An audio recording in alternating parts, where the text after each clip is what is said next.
Last time बी CCTV फोडले होते, ह्या टाइमला बी CCTV सगळं तोडून घेऊन गेलेत, DVR सगळं घेऊन गेलेत. मग जरा पोलिसच आम्हाला सहायता करायला पाहिजे. लास्ट स्टेप आता 3 महिन्यामध्ये असं झालंही आहे.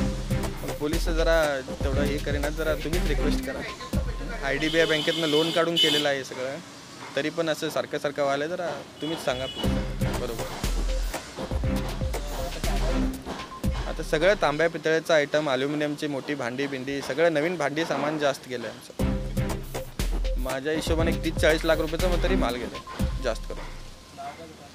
अभि मेटल म्हणून नाव आहे. आमचं नाव राज जोशी, गांधीनगरमध्ये आहे. गोडाऊन आहे.